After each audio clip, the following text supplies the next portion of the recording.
지난 영상에서는 디즈니월드 에프카세 방문해 상징인 구 형태의 건물 속 다크라이드도 즐기고 신상 어트랙션 가디언즈 오브 갤럭시 롤러코스터도 즐기고 독일 파빌리온에서 독일식 점심을 즐긴 모습까지 보여드렸는데요. 이제 앱캇 그 두 번째 영상이 시작됩니다.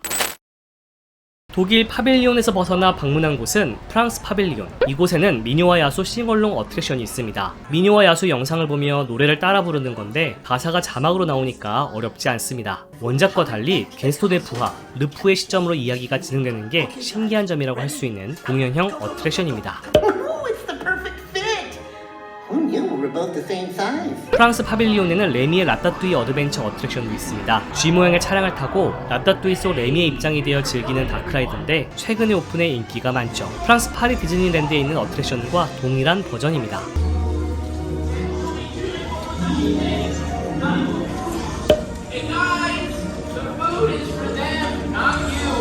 레미 라따뚜이 어드벤처 타고 왔는데 레미 라따뚜이 어드벤처는 사실 저는 파리에서 몇 번 타봤었기 때문에 그래서 막 엄청난 감동이 있다거나 이런 건 없었어요. 사실 파리 버전하고 똑같기 때문에.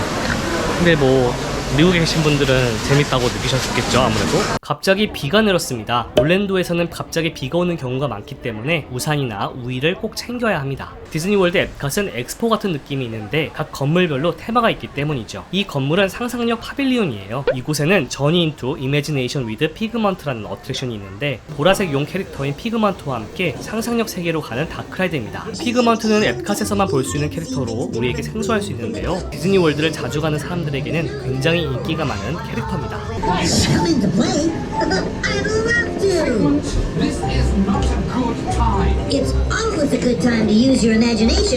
다음은 땅과 하늘에 대한 어트랙션으로 채워진 랜드 파빌리온이었습니다. 이곳에는 리빙 위드 더 랜드라는 이름의 보트라이드가 있는데 이 라이드를 타면 디즈니월드에 있는 온실을 볼 수 있어요. 이 온실에서 키워지는 식물들은 레스토랑 음식 재료로도 사용된다고 하는데요. 역시 교육적인 측면이 강해서 지루하게 느껴지실 수도 있지만 앱캇까지 갔으면 꼭 타봐야 하는 놀이기구입니다. 이곳에서만 타볼 수 있는 놀이기구이니까요. 내용이 어려울 수 있으니 고정 댓글에 있는 한국어 자막 영상을 보고 타시는 것을 추천합니다.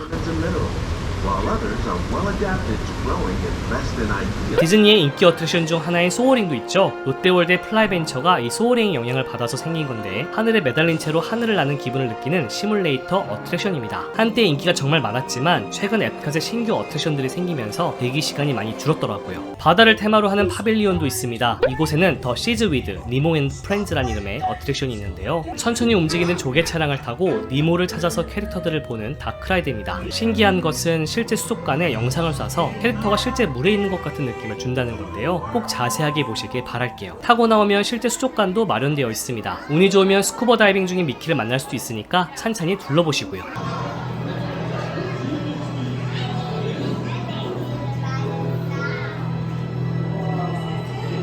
저녁 식사 또한 테마 레스토랑을 찾았는데 바로 가든그릴 레스토랑이라는 곳이었어요. 이곳은 레스토랑 전체가 원형으로 되어 있고 회전하는 게 특징입니다. 앞서 소개했던 온실을 보는 보트라이드 리빙 위드 더 랜드 일부를 내려다볼 수 있도록 회전하는 게 특징이고 미키와 칩앤데일 캐릭터가 등장하는 캐릭터 다이닝으로도 운영되고 있어요. 식사하고 있으면 캐릭터들이 계속 테이블로 찾아오니까 사진도 찍고 사인도 받으면 됩니다. 캐릭터 다이닝은 캐릭터 만나는 재미로 가는 곳인데 베프님들 중에서는 캐릭터가 너무 자주 온다고 힘들었다고 하시더라고요. 캐릭터 다이닝에서 캐릭터가 너무 안 오는 것보다는 자주 오는 게 좋은 건데 캐릭터를 좋아하는 분과 좋아하지 않는 분의 호불호가 좀 갈리긴 했어요. 이래서 디즈니월드 레스토랑 스타일을 잘 알아야 그대로 이용할 수 있으니까 고정 댓글 속 링크로 레스토랑 정보를 꼭 확인해보세요.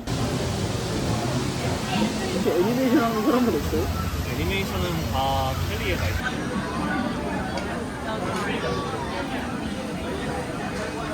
이것도 뭔가 배열이 히든믹스입니다. 식사 후에는 노르웨이 파빌리온을 찾아 낮에 못 탔던 겨울왕국 어트랙션을 탔습니다. 보트를 타고 겨울왕국 캐릭터들을 만나는데 생각보다 많이 젖을 수 있으니까 이 점 염두하고 타시는 게 좋습니다.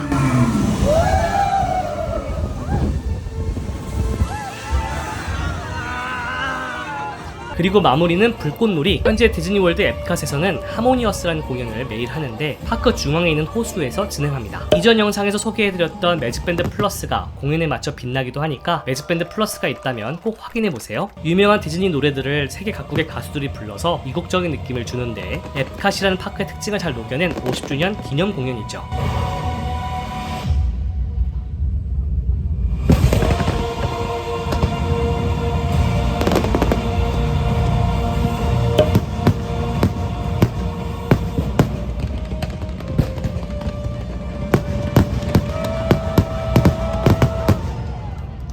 그렇게 앱캇에서의 하루도 끝났습니다. 다음날 입장객 기준 세계 1위 테마파크 디즈니월드 매직킹덤을 찾았습니다. 이곳에서는 또 어떤 일들이 있었을까요? 당연히 놀이기구도 타고 역시 테마 레스토랑에서 멋진 식사도 했죠. 디즈니월드의 다른 테마파크에서는 보기 힘든 퍼레이드도 볼 수 있었습니다. 할로윈 기간에만 분장이 허용되는 곳이니만큼 베프들과 특별한 추억도 만들었죠. 다음 영상도 놓치지 않도록 구독, 알람 설정 미리 해놓으세요. 오늘은 여기까지.